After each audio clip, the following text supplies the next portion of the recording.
Are your liabilities kicking your assets? This might be the most important video you watch all year. Okay, let's level up everyone's financial literacy real quick. I'm going to share some stuff that I wish I'd learned in grade school. You know how you got a report card in school? Okay, well, your report card in life is your financial statement. Okay, one of the biggest concepts people don't fully comprehend are assets and liabilities. Okay, people use these words incorrectly all the time. Okay, a liability, let's get some definitions out there, is something that is not allowing you to move forward financially. Okay, could also mean that you're standing still, for that matter. Okay, ever heard of this thing called inflation? All right, 2 to 3% a year. All right, if your income stays the same, you're actually losing 2 to 3% buying power every year. Might seem small, but after 5 years, that's 10% less buying power. Okay, anything you're paying interest on, liability. All right, guys, the formula for financial success is diminishing your liabilities and increasing your assets. Okay, the definition of an asset is something that puts money in your pocket whether you work or not. Okay, ever heard someone call their house an asset? All the time, right? They're not using the word correctly. Okay, your house might be going up in value, but it's not putting money in your pocket. I'm not saying don't buy a house. I'm just saying don't call a liability an asset. Okay? What about a car? Right? Well, if I'm doing Uber and it puts, $1,000 in my pocket every month, then yes, it would be an asset. But if I just have my car and it's depreciating in value, that's a liability. Okay? Guys, a banker doesn't care if you have nice clothes, a nice watch, a nice house, a nice car. How many of you know people who have all these things but are broke? Okay, we all do, all right? In the Dallas nightclub scene, at least they used to, they have a nickname for these people. They're called 30K millionaires, right? People who are obsessed with looking rich instead of actually being rich or wealthy. Okay, wealthy people have assets. It might be a business. It might be some real estate. It might be dividends coming from different investments and so forth. Okay, if you don't know about the cash flow quadrant, you should. Okay, maybe we'll do a video on that here coming up. All right. By the way, just a side note, do you know how many tax write-offs you can claim when you have a business? Listen, I'm not interested in giving you or having you perceive this as tax advice. Okay, please go to a licensed accountant. But I will tell you this. My phone, write-off.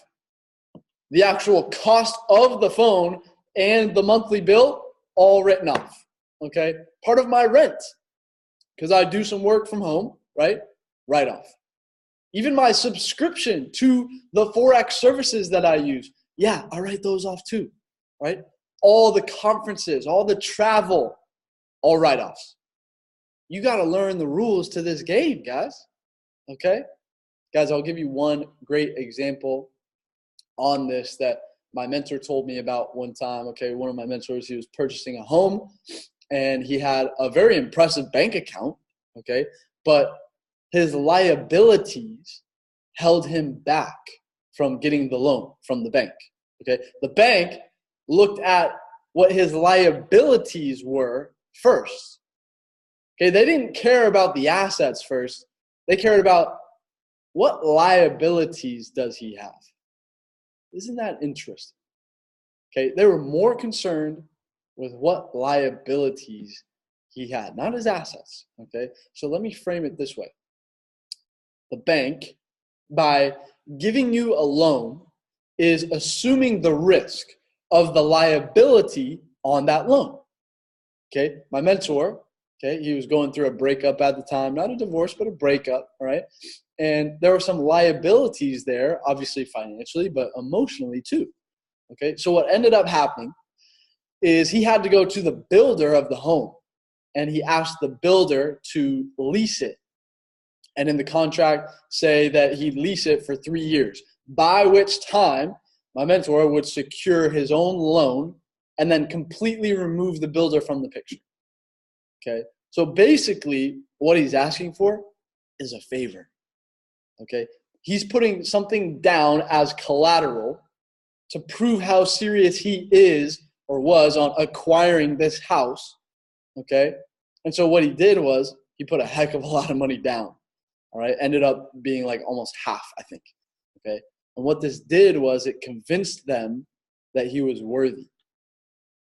Okay, so from the builder's point of view, all right, their asset would be in a better situation after 3 years than he would have been. Okay, basically what he did was he transferred the risk from them to him. By putting so much money down, he would be a fool if he walked away from the deal. Okay, this showed how serious he was about purchasing the home. Okay, the builders would not only keep the assets of the money down, but they would also keep the asset of the house if he couldn't secure the loan.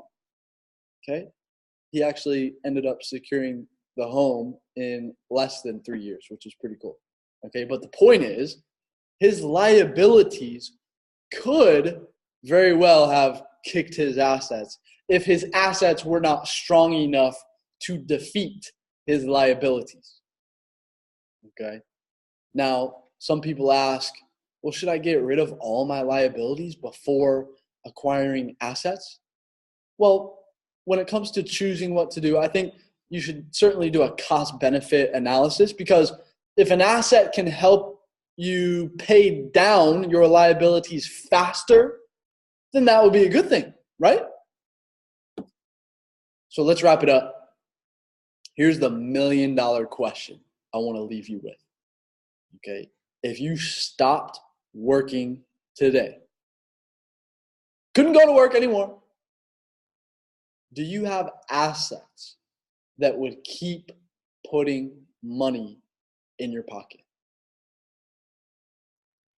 Guys, I hope you found value in this video. If you did, I hope you consider giving us a like, maybe tag a friend or two in the comments. Share it if you think this is the best video you've ever seen. All right, guys, stay blessed. Have a beautiful, powerful, productive rest of the day. I'll see you next time. Peace.